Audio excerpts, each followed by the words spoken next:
What is going on, everybody? Randy here, Nerds Templar, chilling in our live viewing of episode 14 of Beyond Lumina, which is dropping today at 9:30. So in just about over 20 minutes right now from now. Of course, we can watch it whenever because I got it on my computer. Duh. So we're gonna start that. We might actually start that before 9:30. We're shooting for about 9:30, but I think that's okay. We can go a little earlier if that just happens to be the case. Like, subscribe. If you haven't watched before, you're going to be completely lost, just so you know. So I would recommend perhaps liking and subscribing and then going back and watching the other 13 episodes. If you're going to watch them not live like this, you could probably, if you're one for reading and stories, you can follow along easily enough. 1.25 times speed is probably okay for even your first read through. I try to go slow enough basically slow enough for anybody, and then anybody else that wants it a little faster can always make it a little faster. Speaking of faster, you heard there the iteration of episode 3, Soundscape, that we then reused for 13 at 1.25 times speed. In fact, speaking of that as well. So if you watch the earlier ones at 1.25 times speed and then watch these ones live, the music might sound the exact same, I guess. But it is different. Yeah, well, episode 14, meetings. I guess let's just, I don't really need a whole lot more intro here, I would say. Let's just get into, also join the Discord that's linked in the description below. Let's just get into some spoiler stuff, what happened previously here, and then we'll just jump right into the story. Why not? Remove the extra faces here from our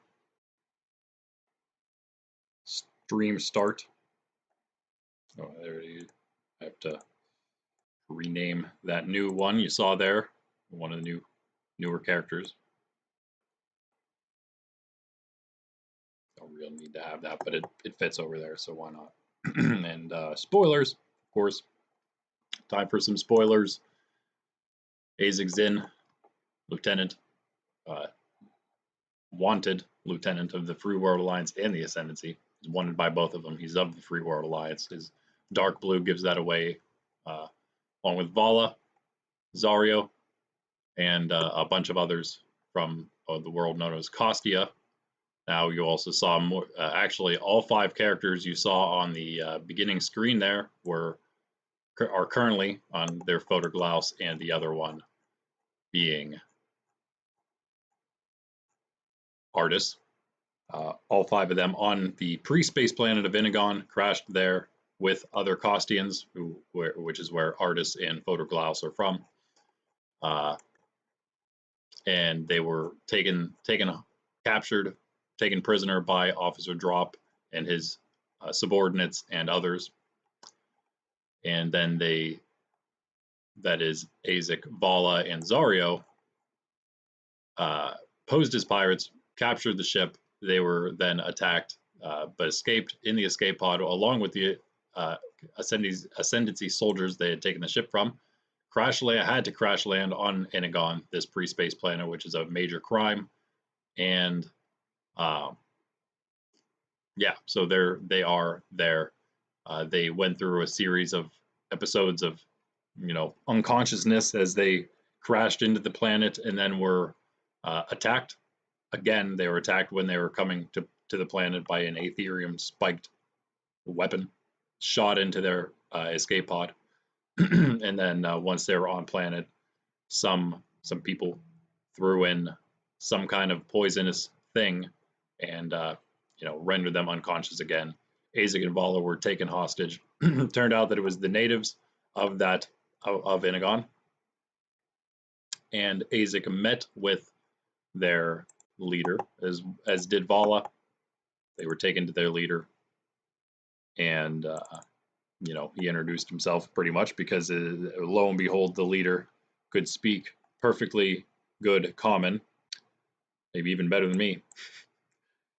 And taken aback, Aezic then started explaining what he was doing there as best he could. It was also slightly revealed that they then knew there was two young women who were then seemed to be reprimanded by the leader that had brought Aezic and Vala back to their encampment after poisoning them, knocking them out, and then dragging them back using the help of some native beasts. And then Zario, of course, went out looking for them, and he unfortunately won after discovering that the Ascendancy was fully operational on this pre-space planet, which is not supposed to be. No major power is supposed to be on yet. He realizes that he then sees Drop and the rest about to get there and themselves, so he wants to go back, get the rest out of the escape pod, which he's sure that they are going to go, searching. The Ascendancy will go searching for, but before he's able to, he gets knocked out.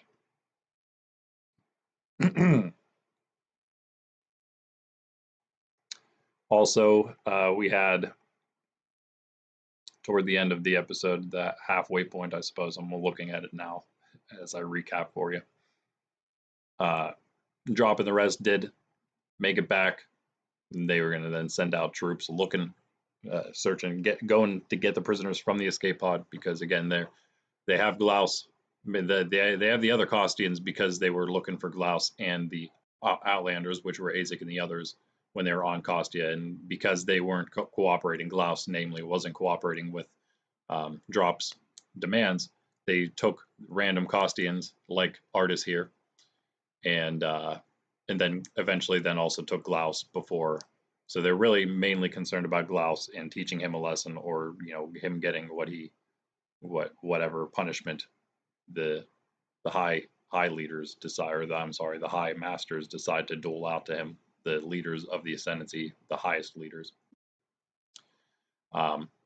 So they're mainly worried about him, and of course the Kostians going back on their long-held vow not to deal with Outlanders in spreading their religion and things like that. So also we had Benta, we didn't check those guys out yet. Up here, the two Saurian military guys who've checked in a few times, Private Kvass and his commander, Sergeant Benta, have the high security signal came through when Benta was teaching Kvass all the things he needed to know about basically watching for incoming ships. And they got a high security signal of their own, but it was from a ship that wasn't their own. When they went to see who it was a man claiming to be one named Jay of the Ravinian military. And he had news from their leader, the Prime Minister of Sor, who has been missing since the beginning of this series. And then we have, of course, Aezic and Vala. They, of course, then make it to the speaking with the chief. The chief needs to speak with them further and gives them, accommodations and a meal and things like that. So Aezic and Vala don't feel threatened, but they're not sure what to expect just yet from these guys. And finally, at the end of the episode, we had Artis and Glaus speaking on the ship for a bit about Artis and how he's been feeling lately after not feeling like he's quite done what he wanted to really do, what he has set his mind to, the courage he's felt a few times and wanting to act, not really accomplishing very much, feeling like a goofball perhaps. And as soon as Glaus starts sort of making him feel better at the end, there's something bursts through the escape pod, and we find out at the very end of the episode it was the two Ascendancy soldiers who had fled the escape pod after Drop and the rest had already gone. There were the three Ascendancy left, and one stayed, two others fled into the forest. And when we also found that they, after in the pouring rain, found were almost discovered by the natives that were using the beasts, carrying Vala and Aezic back to their home. They decided then to go back to the escape pod, the two Ascendancy soldiers, and they finally did find their way there. They attacked it, seeing that Artis was the only one really guarding it. He did his best. He was disarmed by one, knocking the blaster toward the chained up Ascendancy soldier. And then once he was knocked down, he was able to draw the plasma blade, wound one of them, the other, and then the other one who had, let's see here, yeah, the other one couldn't make a move because there's just no time for anything to happen. And then at the very end, the other chained up Ascendancy soldier had the pistol, and he shot, and that was the very end. So I guess that is that. Let's jump into the actual episode then. That's all the people for now that need to be shown, I would say. It's really too important. I mean, we'll check out again at the end of the episode. We'll look at what everybody's up to. Just give a rundown. In fact, we'll have a few more people to show at the end of this one. You've already met a few other characters that are down below. But yeah, we'll get to them. But all right, yeah. So 9:20, we're 10 minutes early. That's actually kind of what I was maybe going to shoot for. So we could start. I think we will start. So like and subscribe. Again, episode 14, quite a ways through. It's not the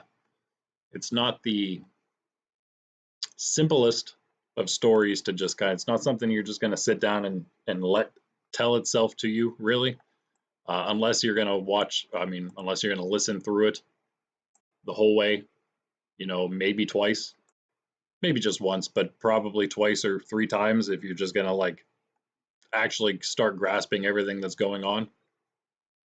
Think of it like Star Wars. I mean, you don't just kind of sit down and let Star Wars do its thing when you're watching it. You have to kind of pay attention. If you're going to get everything out of it, really, you're going to have to sort of pay attention. So kind of just tuning in during episode 14, not going to really help much. The reason we do these live is just, for posterity's sake, I guess. If anyone does in the future that enjoys Beyond Lumina want to go back and watch these VODs that have a little extra content, that will be available then. So that's one of the big reasons we do this. Again, if anyone was waiting for the spoilers thing to go away, which I doubt. All I said was I wouldn't watch unless you've already watched the first 13, because you're not going to really understand anything that's happening, because it's an episodic story, obviously. That's what happens with that. So, yeah. And it's pretty intricate. It's an intricate story. It's 13 plus, and it's that age range because of its intricacy, because it takes some thinking.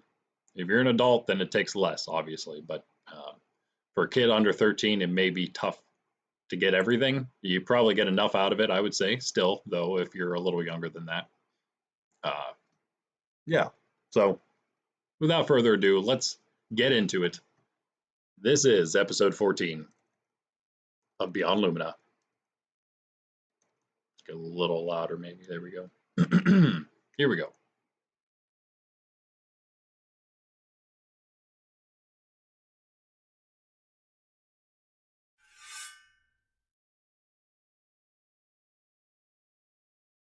Beyond Lumina, episode 14, meetings.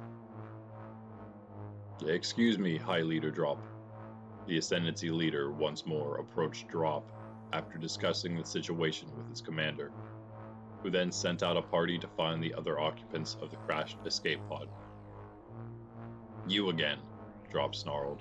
What is it? I'm sorry, sir, the subordinate officer started, but High Master Rend wants to speak with you and the rest of your crew, if you would follow me, sir. Drop's face went pale. He couldn't even imagine what someone like High Master Rend was doing here, and what he wanted with Drop. He cleared his throat and answered, trying to sound composed, to little avail. Well, then take us to him already. Entering the large facility, the group walked directly forward, through several sets of doors, and then came to one final set that opened into a massive chamber. Seated in the middle of the room was a large man of direct ascendancy blood, a mirror, as others called them.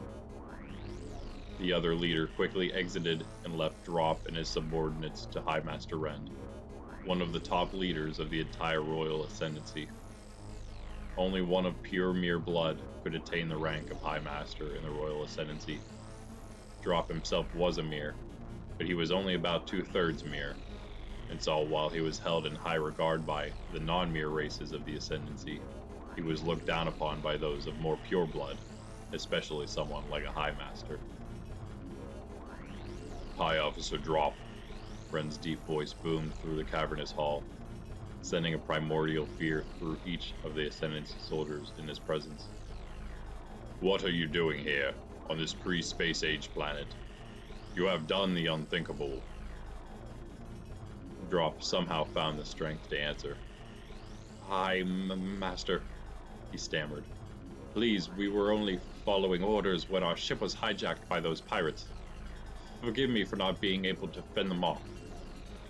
You fool, High Master Rend yelled, shaking the entire room.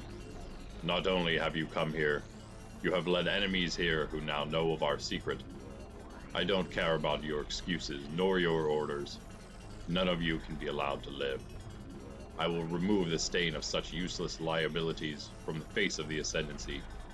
Nobody that comes here uninvited may leave. Now go and perish.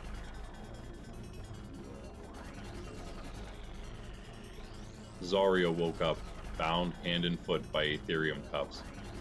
Lumina, I guess the Ascendancy got me, he thought. So much for lecturing Mecha and the others. It's like I'm going to be the first one to go. That is, if they're still alive. I guess I shouldn't think like that. It's no use giving up. If I'm going to go down either way, I'll at least make them pay. I just need a chance to do something big. Just then, the door to his prison opened, and several others were thrown in with him. Once he could make out who it was, he was startled. What? It's you? It was Drop and his subordinates. Look, it's one of the Fireblade pirates, said one of the lower-ranking soldiers. Looking closer, Drop suddenly recognized him. No, Drop said, eyeing Zario. That is no pirate, you blind and ignorant fools. That is Zario Launer, one of the fugitives we've been searching for. Then he smiled wryly. We may just survive this yet, my comrades. Sergeant, come in, came a voice over a fighter's comms. Yes, Commander Ravina, replied Master Sergeant Maloon of the Free World Alliance, as she and Corporal Dodds flew through deep space. Give me an update, Sergeant Major Ravina commanded. Sir, his subordinate began. We are on our way through the final sector, approaching Sergeant Reese's last known coordinates. It shouldn't be much longer before we touch down. I'll inform you when we've reached the local space of Inagon. Good, Ravina replied. But remember, Sergeant, and this is of the greatest importance. You must not be seen by anyone, except for Sergeant Reese. Don't let her companions know you are there. And do not let anyone else on the planet know of your presence either. If you do, I cannot guarantee your safety, or the mission's ultimate success. Do not fail me. I won't fail you, Commander. You can count on me, Maloon replied confidently. Her commander cut communications. Then she addressed her own subordinate. All right, you heard the commander. It's up to us to get this operation under control. We don't have any room for mistakes. We secure a zone near Sergeant Reese's location, then I go in alone and find her.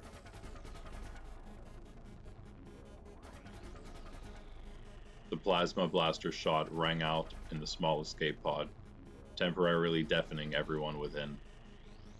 Artis opened his eyes to see that the bound Ascendancy soldier had shot and incapacitated his ally, allowing the Kostians to quickly seize both enemies when they had come to their senses, and they were once more safe for the time being. The Ascendancy soldier that decided to remain with them had saved Artus's life and those of the other Kostians, and while Artus himself had made a valiant effort to do the same, he once more felt as though he had come up short, fighting through a blinding fear the entire time, again only getting lucky enough to connect with one of the enemy soldiers with the plasma blade he shakily drew. Well now, Photoglass began speaking to the Ascendancy soldier that helped them. Grim, was it? We are all in your debt for saving us. It's all right, the turncoat soldier, named Grim, replied timidly. I couldn't go back to the Ascendancy anyway. I was probably already pegged for execution for setting foot here, if not for remaining with you in the first place. Well, in any case, Klaus responded, it seems those shackles are unnecessary. He moved toward Grim to free him, but the soldier pulled away. No, that's okay, Grim said, slightly shaken. I'll just wait until one of the pirates returns first to unlock me, if you don't mind. He would rather not have Zario blasting him upon arrival if he saw that he was free. I understand, Glass said. At least know that we will advocate on your behalf, and we thank you deeply for your help. I can tell you are good at heart. I don't know about that, Grim replied. Don't forget, I'm the one who helped take you all from your home. I'm the one who brought along that kid in the first place. He didn't look up to meet the gaze of the voter. Well, you're also the one who just saved his life. That's a nice way to make up for it, I would say. And what about you, Artus? Artus was barely even paying attention. He was vaguely aware that the soldier that stayed was the same one that chose to capture him, but at this point he didn't care either way. Oh yeah, thank you for that, sir, the boy replied half-heartedly, still wrapped up in his own warring thoughts. It wasn't long, however, before their choice to leave Grim bound was a moot one, as native warriors of Inagon suddenly surrounded the escape pod. None of those within were quick enough to react, nor had the courage to do so. One of the natives then came through the largest of the openings, made by the Ascendancy soldiers a moment ago, and spoke to the group in broken common. You come with us. Yes, of course, Photoglass answered hesitantly, astonished at the native's speech. Come, everyone, let's go with them. No need to cause any commotion. He turned to Artus with the keys to the cuffs. Here, unlock our new friend. No, the native man stopped them abruptly. It stays on. Right, my mistake, Glass amended. Let's get going then. The cuffs were refashioned around both of Grim's wrists, and they were all escorted out of the pod, along with the other two captured Ascendancy soldiers. Klaus waited for the rest to go before finally following behind, with the one who seemed to be the leader of the natives group, the one that addressed them. What are you going to do with us? Klaus asked. Take you to Chief, replied the native. How can I know what you say is true? Sergeant Benta asked the strange soldier in front of him, claiming to be a man named Jay of the Ravinian military. Benta had never even seen a Ravinian soldier before, and so didn't have the slightest clue what to expect. Other than the code that has gotten us this far, Jay started, I can't give you much, but I have a message signed by your Prime Minister. However, I must deliver it only to a General Gaster. Can you get me in contact with him secretly? Then you'll know all you need to know. At least, your commanders will, the ones that can be trusted. Sergeant Benta was shaken by much of what this soldier, Jay, had to say. He had to choose quickly whether or not he would trust this stranger, and it seemed there was more than he could know riding on what he chose to do. He did know General Gaster, as did everyone on Sor, and even Tan in other Federation worlds. A well-decorated leader of the Tansorian Federation, he was the head of the military on Sor. Benta trusted that he could take care of whatever situation was stirring here. Okay, Benta finally agreed. I can bring him to you. Wait here, and I'll return shortly with the general. You'd better be speaking the truth, or you may regret it. Don't worry, none of us will regret this, I promise you, Jay replied. After leaving, Voss asked Benta, Do you really think we can trust him, Sergeant? We really don't have much choice, his superior replied. And in any case, the general is the best one suited to handle this. He will know what to do. And the fact that they want to see him of all people leads me to believe they aren't a threat. Otherwise, they wouldn't want to come face to face with our strongest warrior. Soon, Benta and Kvas returned with General Gaster, a tall and gruff middle-aged man. He was one of the Federation's most seasoned warriors. Benta and Kvas waited outside. You are the one called Jay? The general asked when he arrived. And where is this letter from the Prime Minister that you have for me? General, Jay began. I'm glad we could make contact with you. Here. Jay handed him the letter.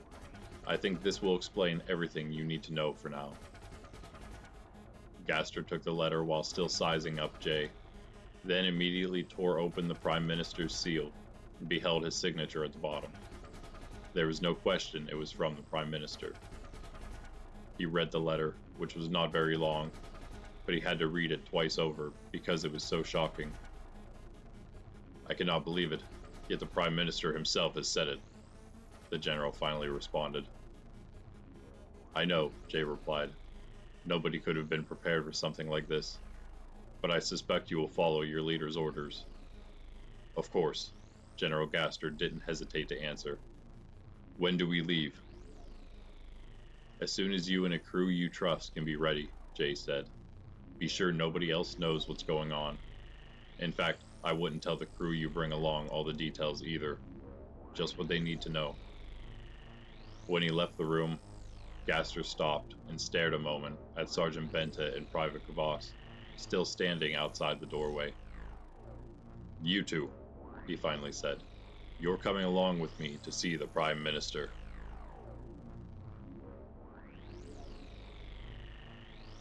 After washing all the grime of their journeys off in the simple yet refreshing Inagonian showers, Aezic and Vala waited together in a well-furnished room, where they were also treated to a fine meal of native meats and vegetables. It was obvious they weren't seen as enemies. However, Aezic still couldn't be sure, besides that, where they stood with the native people. He had been pondering the words of the chief for a while, when finally he came to the room as he said he would. My apologies for making you wait, but I expect you'll find our hospitality more than compensated for my delay, the chief said. Aezic was impressed with the chief's eloquent use of the common tongue, when it didn't seem like there were many others there that could speak it at all, or perhaps just didn't wish to do so.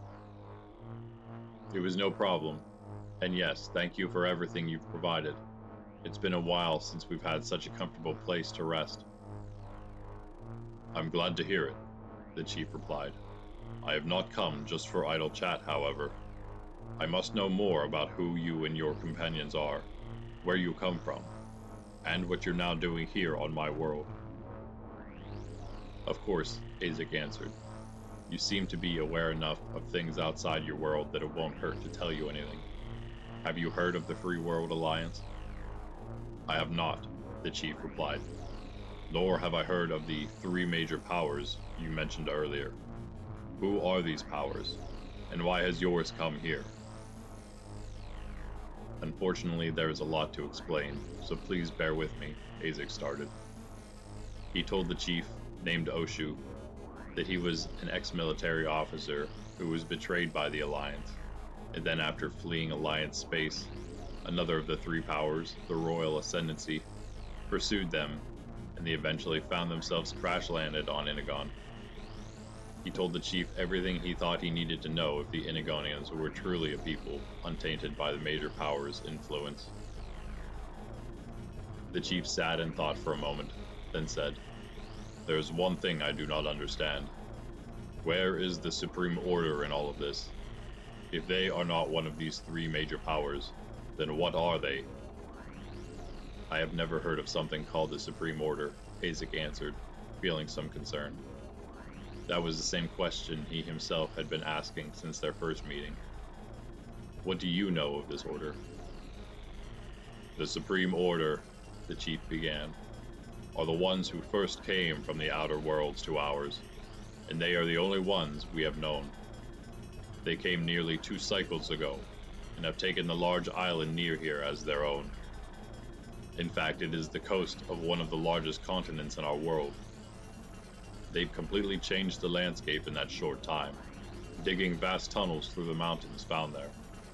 The people that live there have accepted them as the new rulers of the world. Few fight back, while most of the other nations, such as ours, still remain slightly free by paying them whatever tithes they ask of each. Our island, for instance, provides them with much food and also with wood from our vast forest. They send a crew to pick up the tithe every 3 rotations. It's left our people with less than half of what we would normally have, and a dwindling number of trees which, as you can see, we call our homes. I've discussed and deliberated much with the leaders of the order placed here, and they have never mentioned any of these other powers before, nor any other power outside of themselves. Aezic had his suspicions of who this Supreme Order could really be. Most likely the Royal Ascendancy's attempt to disguise themselves and their illegal operations on this supposedly pre-space planet. But, Aezic thought further, if war has indeed broken out between the 3 powers, there are no more inner political laws. There's no telling what Lumina will look like once this conflict ends. If this conflict ends. As they talked, Aezic couldn't help but think the chief was much like himself, and he had a feeling Oshu had the same thought. But, while they were exchanging information, there came a knock at the door, and a native guardsman entered. He spoke shortly with the chief, who then turned to Aezic and Vala with a quite different expression than he had a moment before. Pardon me, but I must go for just a moment. He then exited with the guard and shut the door. Aezic and Vala exchanged concerned glances, but it really was only about a minute before Chief Oshu returned, now looking decidedly more angry. It seemed to me, man of Ravina, that you were a man of integrity, but now I see I was wrong to confide in you. Your comrades have been brought here, and your lies have been uncovered. I should have known the Supreme Order would employ any underhanded tactics available to them to gain information. Now, due to your espionage, you will all be executed. Guards! Guards! Drop shouted over and over from the cell he and his comrades shared with Zario at the main base of the Ascendancy on Inagon. You must let me speak with the High Master at once. This is a wanted man with us in here. I must give the High Masters all the details. After a while, one of the guards returned and unlocked the cell. It's about time, Drop screeched. The High Master will see both of you, the guard said. Both Zario and Drop were restrained and led out of the prison, through the main facility, and into the officers' quarters. Finally, they came to the large room at the end, where High Master Rend awaited them. This was, however, the first time Zario was brought the direction they came, and what he saw was beyond anything he could have imagined, and filled him with fear. This is crazy. This can't be real, he thought. There's no way this is real. He broke out in a cold sweat. They reached the large doors, and the guards ushered them through to High Master Rend. All right, you worm. What is it that you have been yammering about? He asked Drop. Please, High Master, Drop started. Let me go, and I will explain everything, including who this wanted man and his companions are. He pointed at Zario, who was doing his best to look composed, but thoughts of what he just saw kept him on edge. You dare to make demands of me? The High Master boomed. You will tell me what you know, now, and I will consider not killing you where you stand. Drop's face went pale. Of course, High Master, he sputtered. This man is named Zario Launer. and he is an ally of one Lieutenant Aezic Zin of the Free World Alliance. He continued, pointing an accusatory finger at Zarya. This man and his allies, you may know, are wanted by both the Free World Alliance and ourselves. Master Omen sent me to personally deal with this matter when they arrived on Costia, where the natives then broke their long-standing vow with us, causing further harm to our cause. It seems they then posed as pirates and were able to hijack our frigate due to our small crew on that mission, which was transporting the guilty Costian to Evroth. When Master Omen found the hijacked ship, he naturally attempted to destroy it, but they were able to escape, with all of us unconscious, mind you, in the pod, finally crash landing us all here on Inagon. Master Omen will, of course, corroborate my story. Is that everything you have to report, High Officer Drop? Rend asked without a hint of emotion. Yes, I believe so, Drop replied with some relief. You already know everything that happened after that. Ah! Drop fell dead next to Zarya. A pistol blast fired right through his body, even though he was still wearing his military-grade synth plate. Zarya stared at Drop's body in shock, then back to the High Master, who was staring back at him. Interesting, the High Master said to Zarya, now placing the pistol into a compartment in the arm of his throne-like seat. You seem to know what this is. Launer, was it? That is also interesting. Rend acted as though he was trying to recall something. Now, didn't I just hear that name some other place? He smiled and glared at Zarya. It's finally time. We're about to leave deep space. Got it. Scanners are on. Let's hope they're advanced enough to actually detect something. A rudimentary and battered ship entered the local space of Ravina. Everything there seemed normal. The Free World Alliance's presence in orbit also seemed to be lessened. The rough-looking ship circled the far ring of local space, until they finally came upon a large asteroid with a massive crater, which looked man-made. That's definitely it, but it looks like it's been completely cleared of debris already. I can barely tell there used to be a huge outpost there. It's strange, like the Alliance is covering something, but it was an Ascendancy outpost. Just then, the scanners picked up the signature of a large vessel heading toward them from on-planet, and as it approached, it made contact with the rickety ship. 3 passengers exchanged concerned glances, then opened communications. Hello? My, aren't we a rash bunch? How far did you think you'd make it in such a distinct vessel? Don't you realize that you are wanted across the entire system? A tractor beam caught the small ship in its pull, and slowly reeled it into the large military frigate that continued to approach. It belonged to the Free World Alliance. Back in the cold tundra of Animov on Ravina, in a large high-security prison deep underground, a prison guard walked the dim gray halls down to one of the lowest levels.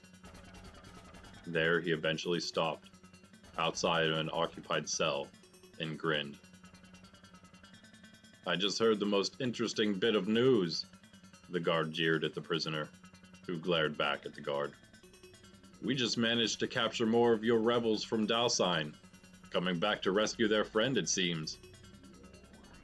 He got the reaction he wanted from the prisoner.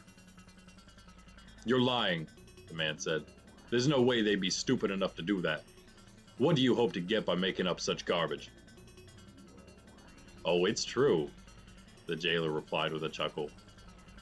And you'd get to see them for yourself, if you weren't about to be executed. The jailer continued to laugh as he walked back down the hall, then sneered. Just a few more hours, Bowhawk. Hawk couldn't believe what he heard, but he knew there was no reason for the jailer to make up such a story. It must have been true. Man, can a guy catch a break? I appreciate the sentiment, you guys, he thought. But now it looks like there will be a change of plans. I guess I'm gonna have to spring all you out of here too.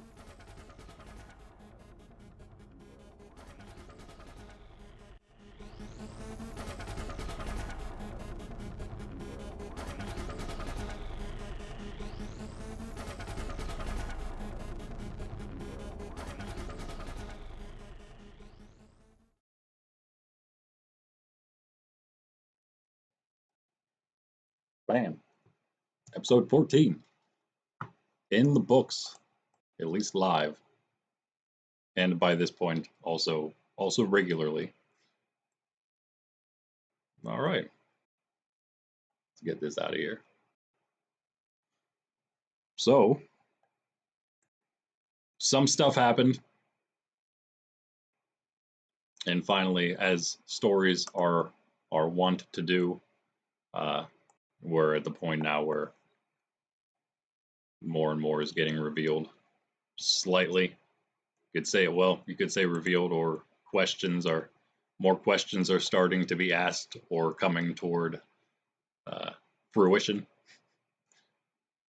And next we got, I'll give you a spoiler of the title for the next one, actually. Go make sure I have it right here.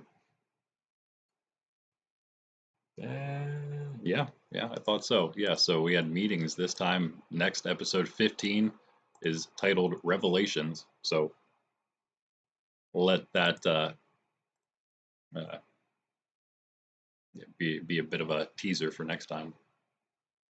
You can guess what that might mean. It's pretty obvious, I guess.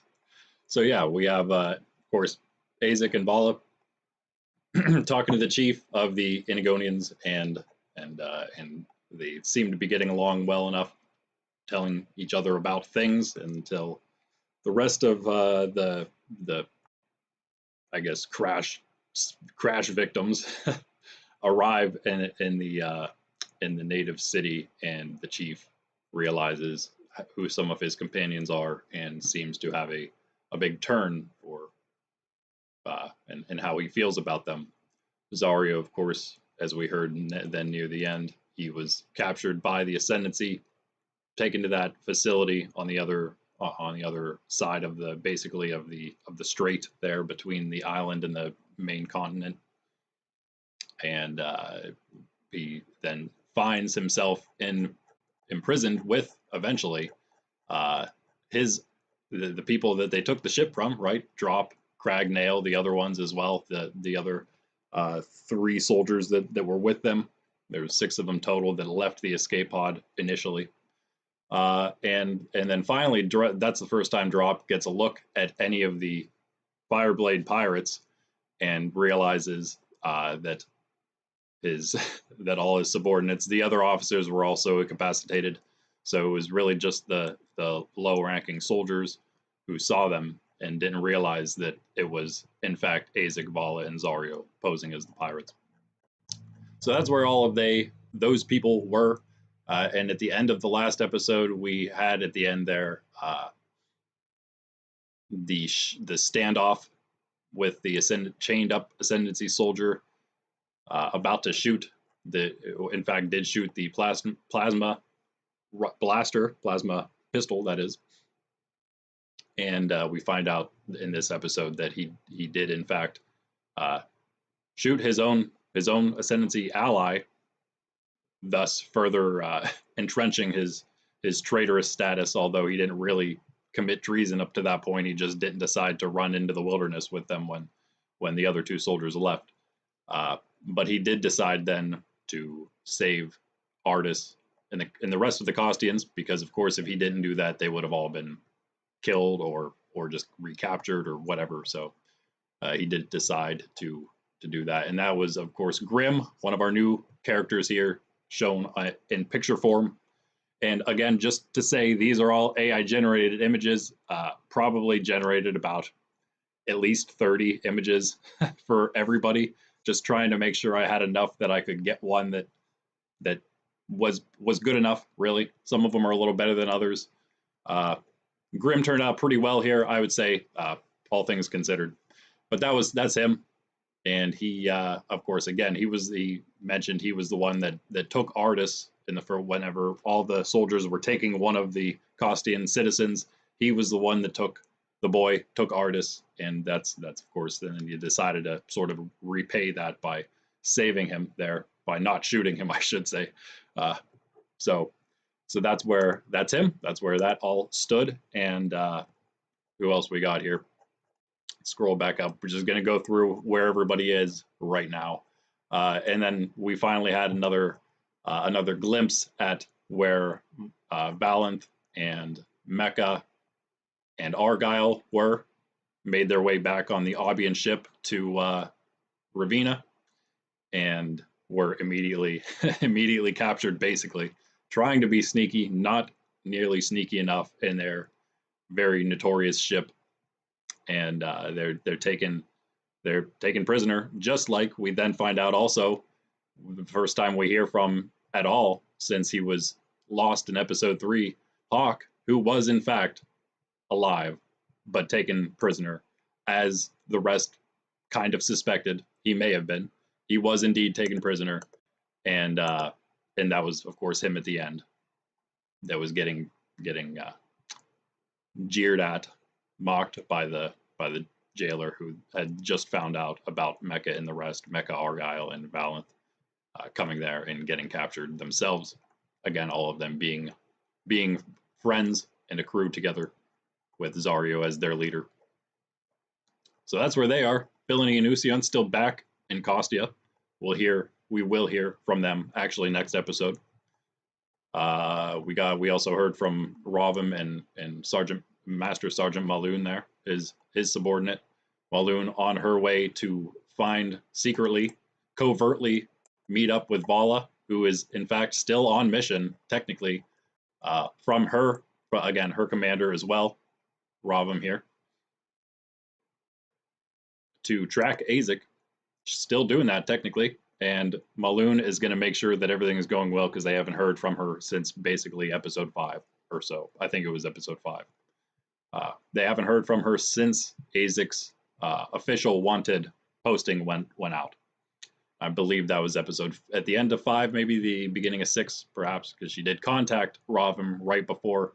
After that had happened, contacted him to find out what she should do, and he said to continue to follow. But she had to make the executive decision early on to remove herself from contact to help Aezic trust her better. So keep all that in mind too. That's all still a thing. And Maloon there, as we found out, is close to Inagon. She's on her way. She's been tracking Vala and Aezic in that because of that. And she is almost at Inagon herself with her subordinate, Corporal Dodds down here. And so that's where he is as well then, with her. We got, again, Kvas and Benta had met up with Sergeant Jay, Lieutenant, whatever his rank is. I'm not sure if that was, I think he did call himself Lieutenant J, right? Oh, yes, that's right. And he tells them about, he doesn't tell them anything. He asks for their a general named Gaster, who was specifically asked for by the Prime Minister of Sor. There's General Gaster for us. And so he meets up, then he talks to Jay himself, gets the letter from the Prime Minister of Sor, discovers something that we weren't privy to quite yet, that was a big revelation that Jay has already known for a while. And perhaps that name rings a bell, perhaps not, but hopefully it does, because it was that in itself, last episode was a huge reveal, by the way. I'm just not making it all like obvious to you, by the way. I'm letting you connect the dots, except for me, of course, just telling you that just now, right? But other than that, and then of course there's one more down there. We'll check him out in a moment. One more character that we can look at. There are a few other ones down there. In fact, we'll look at one more, I guess, because why not? Because I'm feeling generous. But yeah, did we get everybody here? I think we pretty much named where everyone was. Of course, Voter Glass there was on the ship till he was taken back with everybody else, the Costians and the Ascendancy soldiers that were in the escape pod. The native soldiers came to escort them back to the city where Aezic and Vala already are. And Glass there, of course, was one of those.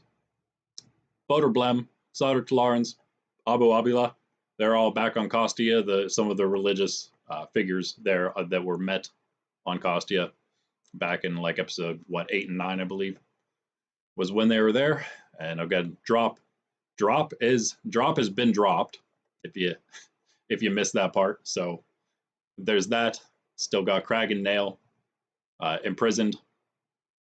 Corporal Jods again with Maloon. Rini, one of the Kostian citizens back on Kostia. Artis again, one of the Kostian citizens that was captured by again Grim. And Grim, one of the ones also on the escape pod. Grim, Artis, Boderglass, the other Kostians, and the other 2 Ascendancy soldiers all taken to the city now. There's Lieutenant J. Again, he's just met up with Gaster, General Gaster, who we just met. Again, the general, basically the highest ranking military member of the Saurian military. And then we met High Master Rend there a few times, the one who is leading things on Enagon, to say that, for the Ascendancy. And also the one who took care of Drop. And then also, again, mocked Zario at the end there, who also Rend seems to know a little bit more than we do about Zario as well. There's a guy down there, but that's not who we're looking at. That's a bit of a spoiler there, perhaps, but not really, because I think we've already established all of that as well. It gets just more obvious later on. But right here, we have Chief Oshu, the last one we really have that we've met. So there's him. There's our native. Again, we're dealing with AI-generated stuff here, guys, so it can only be so good. It actually did turn out not bad. I don't know if the feathers are necessary. I kind of like the more like not really primeval, but like a primitive sort of futuristic metal armor. This is almost perfect. This is why one of the reasons I picked this picture. I also like the idea of some cool, like almost futuristic looking war tattoos kind of things. There, it's supposed to get a slight tribal vibe, but at the same time, I won't say any more. I'll just keep it at that for now. And as you can maybe see here on the side, that's page 29, which means because we skipped one, that's 28 now. 28 pictures that we have of all our characters that are worthy of a picture at least. And I believe, yeah, we've gone through now everybody. We have plenty more to get through. Plenty more. We're actually, after next time, episode 15, that's going to be the halfway point after episode 15, because we're shooting for 30 episodes here. So we're about there. We're going to speed right through this thing, I'm telling you. 2 episodes a week, not going to take long. So that's that, guys. Episode 15, of course, will be Wednesday morning at 9 a.m. We'll start the stream. Maybe 9:10, 9:15 we'll start the stream. And then 9:30, the video drops. Maybe we'll start a little earlier hours like we did today. And and then Saturday will be 16. And then the next Wednesday will be 17. And then that Saturday after that will be 18. And we'll keep going until 30, I believe, is the first week of December. We'll finish up here. And we got a bunch of other stuff to come in the future. So keep that in mind. And yes, another extra little spoiler there, just in case you haven't, again, connected those particular dots just yet. But yeah, that's it. That's it for now, guys. I hope to see you in one of those episodes, in one of those streams. But also, we'll be doing Pokemon as we always do, Tuesday morning. And all our morning streams start at 9 a.m., if not like a little bit after that. So 9 a.m. Tuesday and 6:30 p.m. for Friday evening are 2 Pokemon collection streams, TCG, trading card game. Thursday morning, we do not a random, but a different non-Pokemon related trading card game collection stream, either Disney Lorcana, Yu-Gi-Oh! Sometimes. There's a new one called Union Arena that we were checking out with the anime Bleach. cards from that. I also open One Piece, but I don't do them on stream because it's not family friendly enough. So I'll probably end up just doing those at some point. Maybe like a members only video series, stream series, maybe even at some point, just for like a paid membership, just because just to give some kind of paywall to for like so people can adults can maybe enjoy all my critiques of One Piece. I don't know how much all you big One Piece fans will enjoy it, but either way. There's that. And then finally on Monday mornings, probably more toward 9:30 a.m. Eastern time for everything. Eastern Standard Time, sorry. Eastern Standard Time, EST. We'll be doing Pokemon TCG Live, which is the online game. And so that's all our streams there. Maybe another TCG live stream Wednesday evening. That's something we'll also be shooting for. Couple other things that we'll be doing in the future. So you can check out the community tab where a monthly calendar will be posted every month. And so you can see all the streams coming up there. Gonna try to get more and more toward like a 2 stream a day, or at least 2 video a day every week, for every day, except Sundays we don't stream. So that is that now, guys. So again, hope to see you then. Like and subscribe if you enjoyed. Yeah, gonna have more stories in the future, maybe even for some younger folks, some for some even older folks, not old, but 16 plus, some that are 10 plus, some that are 7 plus, you could say. Probably a 10 plus one. Our Wildland series is going to be the one we start with next, but we may also continue with some other Beyond Lumina stuff, particularly thinking about, just last thing here, doing the short story, which would be like half a series, so maybe shoot for 15-ish episodes, maybe 16, of the adventures of Zario Launer and the crew, and what happened, what their story is, from Dowsine to when they met Aezic, basically. Dowsine, their home planet, what happened when they were there, and then what happened from then until they had met Aezic in episode 1 of Beyond Lumina, the Book of Aezic here, which is what this is, this season 1, book 1, the Book of Aezic. All right, I'll catch you guys later. Also, join the Discord if you are like artists and you're interested in making some awesome artwork for any of this stuff. Discord's the place to go to submit that kind of stuff. We don't have any just yet, but I'm hoping, guys, I'm hoping. Not just for Beyond Lumina, but all our other great stuff. I'm going to talk in the future, probably in like a Temple Foundry stream once we get that back up and running the podcast. I'll be talking about some other. We have a lot of different stories and games that we're getting off the ground here, but there's another one in particular that's making its way to the head of things right now, and it may actually get us going with stuff a little sooner and a little quicker than I had anticipated. So that may be very, very exciting in the slightly near future. We shall see. Anyway, guys, I'm Randy, and this is Nerds Templar.